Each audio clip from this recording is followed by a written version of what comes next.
ഈ വഴി കിടക്കുന്ന കുഞ്ഞുങ്ങളെ കരുതുന്നുണ്ടല്ലോ, എടുക്കുന്നുണ്ടല്ലോ.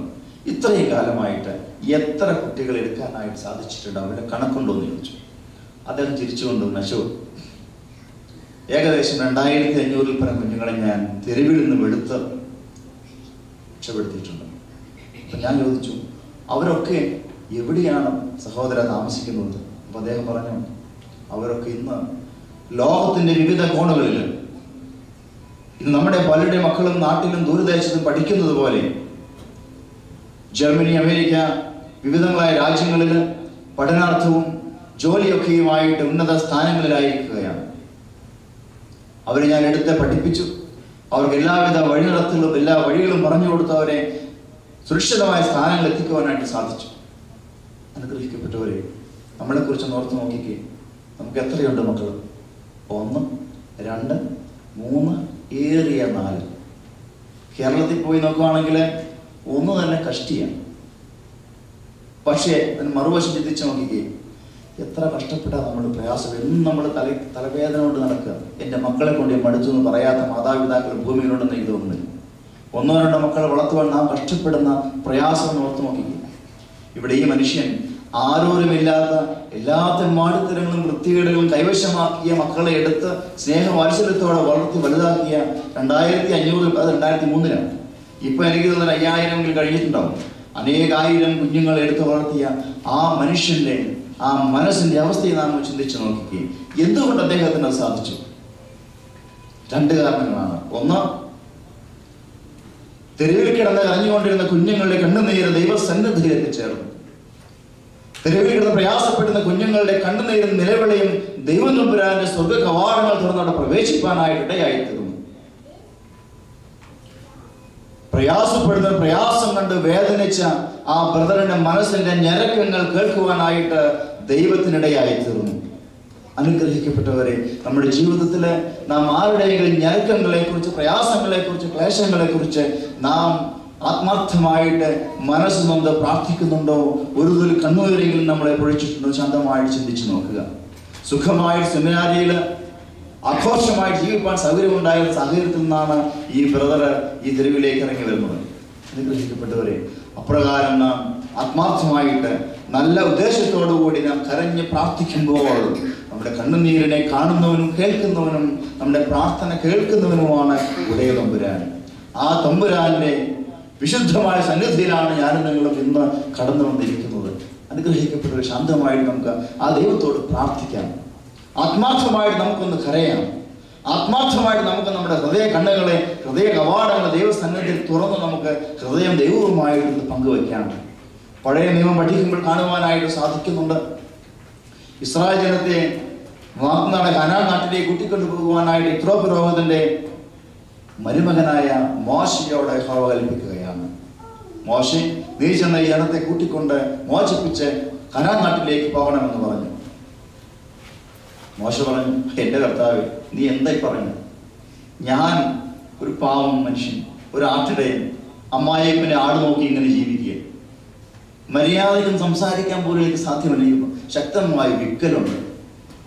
ഞാൻ ഈജിപ്റ്റ് രാജാവ് സന്നിധിയിൽ എന്തിനാണെന്ന് വന്നതെന്ന് പോലും ഒറ്റ ശ്വാസത്തിൽ പറഞ്ഞെത്തിക്കാൻ സാധ്യമല്ല. അതുകൊണ്ട് ദയവ് ചെയ്ത് പ്ലീസ് ലീവ് മീ അലോൺ തമ്പുരാനോട് പറഞ്ഞു. തമ്പുരാൻ എരിയുന്ന തീച്ചൂളയില്, ആ മുൾപ്പടർപ്പില്, ആ ചെടിക്കൊരു തോട്ടം പോലെ സംഭവിക്കാതെ തീയുടെ രൂപത്തിലൊന്ന് പ്രത്യക്ഷപ്പെട്ട് മോശയോട് കൽപ്പിക്കുകയാണ്. മോശ പറഞ്ഞു, ഐ കാൻ ഡു ഇറ്റ്. പക്ഷേ യഹോവ അവനോട് പറഞ്ഞു, നീ ധൈര്യമായിരിക്കുക, ഞാൻ നിന്റെ കൂടെയുണ്ട്. ഒടുവിൽ മോശ പറഞ്ഞു, ശരി, അങ്ങനെയെങ്കിൽ ഞാൻ പോകാം. യഹോവ കൂടെ ജീവിക്കുന്ന അവസ്ഥയിൽ മോശ ആ വലിയ ദൗത്യം ഏറ്റെടുത്തുകൊണ്ട്, ആ വലിയൊരു മിഷൻ ഏറ്റെടുത്തുകൊണ്ട് he started going towards that project. What happened? He did that. He released the people of Israel and he was leading the people from Egypt to the promised land. The people were so happy to get freedom. പക്ഷെ അന്നത്തെ ജനങ്ങളും നമ്മിൽ നിന്ന് ഒട്ടും വ്യത്യസ്തരായിരുന്നില്ല. നമ്മുടെ സ്വഭാവ ശൈലി എന്താണ്? ഞാനും നിങ്ങൾ ഉൾപ്പെടുന്ന സമൂഹത്തെക്കുറിച്ച് എന്നെ മാറ്റി നിർത്തിയിട്ടല്ല പറയുന്നത്. നമുക്ക് ഒരുപാട് നന്മകൾ ലഭിച്ചുകൊണ്ടിരിക്കുമ്പോൾ നാം ഒരുപാട് സന്തുഷ്ടരാണ്, സന്തോഷിക്കുന്നവരാണ്. സഹായങ്ങൾ ലഭിച്ചുകൊണ്ടിരിക്കുമ്പോൾ അവരെ സ്തുതിക്കുന്നവരാണ്, പുകഴ്ത്തുന്നവരാണ്, നന്ദി പറയുന്നവരാണ്. പക്ഷേ നമുക്ക് ലഭ്യമായിക്കൊണ്ടിരിക്കുന്ന ഏതെങ്കിലും ഒരു ചെറിയ ഔദാര്യം, ഒരു ചെറിയ സഹായം, ഒരു ചെറിയ കരുതലിന് എവിടെയെങ്കിലും അല്പം കോട്ടം വന്നാൽ അപ്പോൾ നമ്മൾ നമ്മുടെ അവകാശം എന്ന രീതിയിൽ സംസാരിച്ചുകൊണ്ട് അവർക്കെതിരായി സംസാരിക്കാൻ തുടങ്ങും. ഇവിടെ ഇതാണ് മോശ ജനത്തെ ഇങ്ങനെ കൊണ്ടുപോവുകയാണ്. പകല് സൂര്യതാപമേൽക്കാതെ മേഘസ്തംഭത്താലും രാത്രിയിൽ കാൽ തട്ടാതെ വണ്ണം അഗ്നിസ്തംഭവും കൊടുത്തുകൊണ്ട് യഹോവ അവരെ നയിക്കുകയാണ്. മോശ അവരെ മുൻപോട്ട് കൊണ്ടുപോയിക്കൊണ്ടിരിക്കുകയാണ്. വഴിയിൽ ഭക്ഷണമില്ലാതെ വന്നു. മന്നായും കാടപ്പക്ഷിയൊക്കെ അവർക്ക് ഇറക്കി കൊടുത്തു. എല്ലാവിധ സൗഭാഗ്യങ്ങളും കൊടുത്തുകൊണ്ട് അവരെ കൊണ്ടുപോകുന്നു. ഇതാ ഒരു ദിവസം അവര് റഫീദീം എന്ന് പറഞ്ഞ സ്ഥലത്തെത്തി. അവിടെ എത്തിയപ്പോഴേക്കും മരുഭൂമിയിൽ കടന്നു പോകുന്നത്, കുടിക്കുവാനായിട്ട് വെള്ളമില്ല. പുറപ്പാട് പുസ്തകം 17-ാം അധ്യായം 4-ാം വാക്യം മുതൽ വായിക്കുമ്പോൾ കാണാൻ സാധിക്കുന്നു, കുടിക്കുവാനായിട്ട് വെള്ളമില്ല. ഇത്രയും നാള് യാതൊരു കുറവുമില്ലാതെ ഭക്ഷണവും എല്ലാ സൗകര്യം കൊടുത്ത് കൊണ്ടുവന്ന സമയമാണ്. ഇപ്പൊ കുറച്ച് വെള്ളമില്ലാണ്ടായപ്പോഴത്തേക്കും ജനങ്ങളുടെ അവസ്ഥ അങ്ങ് മാറും. ജനങ്ങൾ എന്താ ചെയ്യുന്നത്? ആരോടാ വഴക്കുണ്ടാക്കാൻ പറ്റില്ല. ഇപ്പൊ താഴെ ചെല്ലുമ്പോൾ നിങ്ങൾക്ക് എല്ലാവർക്കും ഭക്ഷണം വയറ് നിറച്ച് കിട്ടിയില്ലെന്ന് വിചാരിക്കാം. ഇന്ന് നമ്മുടെ മോളിയാൻ്റെ ഒരുപാട് ഭക്ഷണം ഉണ്ടായിക്കൊണ്ടുവന്നിട്ടുണ്ട്, രുചികരമായ ഭക്ഷണം. മോളിയാൻ്റെ പോളങ്ങളും ആർക്കെങ്കിലും ഒരാൾക്ക് ഭക്ഷണം കിട്ടിയില്ലെന്ന് വിചാരിക്കും. ആരെങ്കിലും പോയി മോളിയാൻ്റോട് ദേഷ്യപ്പെടും? ആരും പോകത്തില്ല. പക്ഷെ എന്ത് ചെയ്യും? എല്ലാം കഴിയും പറയും, എൻ്റെ അടുക്കും എൻ്റെ അച്ഛോ എന്ത് വലിയ അച്ഛോ വയറ് നിറച്ച് ഭക്ഷണം തന്നുകൂടും, എനിക്ക് കിട്ടിയില്ല, അല്ലെ അങ്ങനെ പറ്റി ഇങ്ങനെ പറ്റി. അവസാനം പരാതിയുമായിട്ട് എൻ്റെ അടുക്കുമെന്ന് പറയും. എന്ത് സംഭവിക്കും? അവിടെയും കുറച്ച് കഴിയുമ്പോഴത്തേക്കും ഇങ്ങനെ കൂടാവുന്നവർ കണ്ണുനിരപ്പെടും. നമുക്ക് ചിലർക്ക് സ്വിച്ചിട്ടാവും കണ്ണുന്നില്ല. അതുപോലെ സാഹചര്യങ്ങൾ അനുസരിച്ചിട്ട് അപ്പൊ എനിക്കത് ചെയ്യാൻ പറ്റും. ഞാൻ ആകപ്പാടെ ഇവിടെ തിരിച്ചു വരും. എല്ലാം കേട്ട് തിരിച്ച് ഇവിടെ തിരിച്ചു വരും. ഈ മൂല വന്നിട്ട് അകത്ത് പോയിട്ട് തമ്പുരാനെ, ഈ മനുഷ്യന്മാർ എന്തിനാ ചുമ്മാതെ ഇങ്ങനെ വഴക്കുണ്ടാക്കും? ഒരു കാര്യമില്ലല്ലോ, എന്നെ ഇങ്ങനെ ഈ തമ്പത്തൊന്ന് കിടന്നു വെറുതെ എൻ്റെ തലയ്ക്ക് തല തിരിഞ്ഞു വന്ന ഭർത്താവ് എന്ന് പറഞ്ഞിട്ട് ഞാൻ വീട്ടിലോട്ട് പോകും. Then rest job is his job. That is my experience in my ministry. ഇവിടെ മോശയുടെ അടുത്ത് വന്നിട്ട് ജനം പറയുകയാണ്, നീ എന്ത് പണിയായി കാണിച്ചത്? അടിമ വേലയാണെങ്കിലും വേണ്ടില്ലായിരുന്നു വയറ് നിറച്ച് വെള്ളം കുടിക്കായിരുന്നു. കഷ്ടപ്പാടായിരുന്നെങ്കിലും വേണ്ടില്ലായിരുന്നു വയറ് നിറയെ ഭക്ഷണം കഴിക്കാമായിരുന്നു. ഒരുപാട് ഭാരമേറിയ കല്ലുകൾ ചുമക്കണമായിരുന്ന എന്നാലും അവിടുത്തെ വേസ്റ്റും ഗാർബേജൊക്കെ ആയിരുന്നെങ്കിലും വേണ്ടില്ലായിരുന്നു, അത് വയറ് നിറച്ച് കഴിക്കാമായിരുന്നു. ഇവിടെ വെള്ളമില്ല, ഭക്ഷണമില്ല, നീ ഞങ്ങളെ എന്തിന് കൊല്ലുവാനായിട്ട് മരുഭൂമിയിലേക്ക് കൊണ്ടുവന്നു എന്ന് മോശയോട് ചോദിച്ച് ജനം തട്ടിക്കയറുകയാണ്. മോശ നിസ്സഹായനായിട്ട് മോശയെ ജനങ്ങൾ അങ്ങോട്ട് തള്ളുന്നു, ഇങ്ങോട്ട് തള്ളുന്നു, ആക്രോശിക്കുന്നു, ചീത്ത വിളിക്കുന്നു, കല്ലെടുത്ത് എറിയുവാനായിട്ട് ഓങ്ങുന്നു. മോശ നിസ്സഹായനായി പോയി. മോശ എന്താ ചെയ്യുന്നത്? അവൻ കുറച്ച് മുൻപോട്ട് നടന്ന് അവരുടെ മുറ്റുമേൽ നിന്ന് യഹോവയോട് പ്രാർത്ഥിക്കുകയാണ്. എന്താണ് മോശ ചെയ്യുന്നത്? Moses cried out to the Lord, what am I doing here, my Lord? What I have to do with this people, my Lord? They're almost in the edge of putting stones on me. ഈ ജനങ്ങളെല്ലാവരും എന്നെ കല്ലെറിയുവാനൊക്കെ വണ്ണം എൻ്റെ അടുക്ക വന്നിരിക്കുന്നു. എനിക്ക് യാതൊരു രക്ഷയും കാണുന്നില്ല കർത്താവേ. എൻ്റെ ദൈവമേ, നീ എന്തിന് എന്നെ ആ അമ്മായിയപ്പൻ്റെ അടുക്കൽ നിന്നും പുറപ്പെടുവിച്ച് ഈ ജനങ്ങളുടെ നേതാവായിട്ട് എന്നെ എന്തിനീ പെരുവഴിക്കാക്കി കർത്താവേ എന്ന് പറഞ്ഞ് മോശ നെഞ്ചത്തടിച്ച് കരയുന്നു. അപ്പുറം ജനങ്ങളെല്ലാം കൂടി വെള്ളമില്ലെന്നും പറഞ്ഞ് മോശയുടെ നേരെ ആക്ഷേപവാക്കുകൾ ഉച്ചരിച്ചുകൊണ്ട് കല്ലെറിയുവാൻ തയ്യാറായിക്കൊണ്ട് കരഞ്ഞ് നിലവിളിച്ച് ഒച്ചയുണ്ടാക്കി വഴക്കുണ്ടാക്കുന്നു. രണ്ടും കരച്ചിലാണ് കാണുന്നത്. ജനങ്ങൾ പറയുന്നു വെള്ളമില്ല, മോശ പറയുന്നു helpless cry. Lord, what am I to do? What I have to do with these people? How can I give water? Help me, Lord. What can I do? I'm helpless. സ്വർഗത്തിന്റെ കിളിവാതിൽ തുറന്ന് യഹോവയുടെ ശബ്ദം മരുഭൂമിയിൽ മുഴങ്ങുകയാണ്. എന്താണ് യഹോവ പറയുന്നത്? Moses, walk on ahead of the people. ജനങ്ങൾക്ക് മുൻപായിട്ട് നീ നടക്കുക.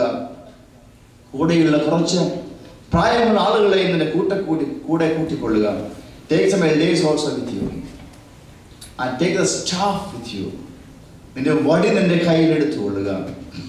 I will stand before you at the rock of Horeb. Horeb പർവ്വതത്തിന്റെ സന്നിധിയില്, ആ പർവ്വതത്തിന്റെ അരികില് ഞാൻ അവിടെ നിൽപ്പുണ്ടാകും. നീ മുൻപോട്ട് നടന്ന പ്രായമുള്ള കുറച്ച് ആളുകളെയും കൂടി നിന്റെ വടിയും കയ്യിലെടുത്ത് ആ പാറയുടെ അടുക്കലേക്ക് നടക്കുക എന്ന് യഹോവ കൽപ്പിക്കുകയാണ്. മോശ പിന്നെ ഇടത്തോട്ടും വലത്തോട്ടും നോക്കിയില്ല, തന്റെ വടിയെടുത്തു. പ്രായമായ കുറച്ച് ആളുകളെ വിളിച്ച് കൂട്ടി വളരെ വേഗത്തിൽ ഇതാ ആ ഹോരേബ് പർവ്വതത്തിലേക്ക്, ആ പാറയെങ്കിലേക്ക് നടക്കുകയാണ്. മോശ അവിടെ ചെല്ലുമ്പോൾ ഇതാ യഹോവ പാറയെങ്കിൽ നിൽക്കുന്നു. യഹോവ അവനോട് കൽപ്പിക്കുകയാണ്, strike the rock and water will come out of that. നീ നിന്റെ വടിയെടുത്ത് പാറയെ അടിക്കുക. മോശ തന്റെ വടിയെടുത്ത് ആ പാറയിന്മേൽ അടിച്ചു. മരുഭൂമിയില് കരിമ്പാറയിൽ നിന്നും ഇതാ കുടുകുടാന്ന് വെള്ളമൊഴുകുവാനായിട്ട് തുടങ്ങി. ജനമെല്ലാം വയറ് നിറയെ കുടിച്ച് അവർ തൃപ്തരായിട്ട് പോകുന്നു. അനുഗ്രഹിക്കപ്പെട്ടവരെ, നമ്മുടെ ജീവിതത്തില് ആത്മാർത്ഥമായിട്ട് ദൈവസന്നിധിയിലേക്ക് കരഞ്ഞു നാം പ്രാർത്ഥിക്കുന്നുവെങ്കിൽ ആ ദൈവം നമ്മോട് കൽപ്പിക്കും, മകനെ മകളെ, നിന്റെ പ്രശ്നം എന്താണെന്ന് എനിക്കറിയാം, നിന്റെ പ്രയാസം എന്താണെന്ന് എനിക്കറിയാം, നിന്റെ ദുഃഖം എന്താണെന്ന് എനിക്കറിയാം, നിന്നെ ക്ലേശിപ്പിക്കുന്നതാണെന്ന് എനിക്കറിയാം. നീ ശാന്തമായിരിക്കുക, നീ മുൻപോട്ട് നടക്കുക, ഇതാ ഞാൻ ഇവിടെ ഉണ്ട് എന്ന് യഹോവ അരുളി ചെയ്യുകയാണ്. പക്ഷെ നമ്മൾ പലപ്പോഴും മോശ വടിയും എടുത്ത് പാറയെങ്കിലേക്ക് നടന്നതുപോലെ അങ്ങ് നടന്നു ചെല്ലാൻ മെനക്കെടാറില്ല. എന്നാൽ അനുഗ്രഹിക്കപ്പെട്ടവരെ, നാം ആ യഹോവയുടെ കൽപ്പന അനുസരിച്ച് യഹോവയെങ്കിലേക്ക് നടന്നെടുക്കുന്നുവെങ്കിൽ ദൈവം നമ്മെ അത്ഭുതകരമായിട്ട് നമ്മെ വഴി നടത്തി നമ്മെ അനുഗ്രഹിച്ച് നമ്മുടെ പ്രശ്നങ്ങൾക്ക് പരിഹാരം ഉണ്ടാക്കി തരും. യെശയ്യാ പ്രവാചകന്റെ പുസ്തകത്തിൽ 30-ാം അധ്യായം 18-ാം വാക്യത്തിൽ നാം കാണുന്നു, Yet the Lord longs to be gracious to you. He shows compassion because Lord is the Lord of justice. Blessed are who wait for him. യഹോവ നീതിയുടെ ദൈവമാകുന്നു. ആ യഹോവയ്ക്കായിട്ട് കാത്തിരിക്കുന്നവനെ യഹോവ അനുഗ്രഹിക്കുന്നു. നമ്മുടെ ജീവിതത്തിലെ പ്രയാസങ്ങളുടെയും ക്ലേശങ്ങളുടെയും നടുവില് നമുക്ക് ആ യഹോവയ്ക്കായിട്ട് നമുക്ക് കാത്തിരിക്കാം, കണ്ണുനീരോടെ നമുക്ക് പ്രാർത്ഥിക്കാം. ഇത് യെശയ്യാ പ്രവാചകൻ വളരെ വേഗത്തിൽ നടന്നു പോവുകയാണ്, എന്തോ തിരക്കിട്ട് പോകുന്നത് പോലെ. അദ്ദേഹം വളരെ വേഗത്തിൽ നടന്ന് ഹിസ്കിയ രാജാവിന്റെ വീട്ടുപാതികൾ ചെന്നിതാ കോളിംഗ് ബെൽ അടിക്കുകയാണ്. ഹിസ്കിയ രാജാവിന്റെ വീട്ടിൽ പോയി മുൻപിലത്തെ വാതിൽ മുട്ടി. ആരോ വന്ന് വാതിൽ തുറന്നു. അദ്ദേഹം അനുവാദം ചോദിക്കാതെ വീടിനകത്തോട്ട് കടന്ന് അകത്തോട്ട് കയറി ചെന്നു. ഹിസ്കിയ രാജാവ് ദീനം പിടിച്ച് കിടപ്പിലാണ്. അദ്ദേഹം തന്റെ കട്ടിലിൽ ഇങ്ങനെ മലർന്നു കിടക്കുകയാണ്. അനങ്ങാൻ വയ്യ, എഴുന്നേക്കാൻ വയ്യ, രോഗശയ്യയിലാണ് അദ്ദേഹം.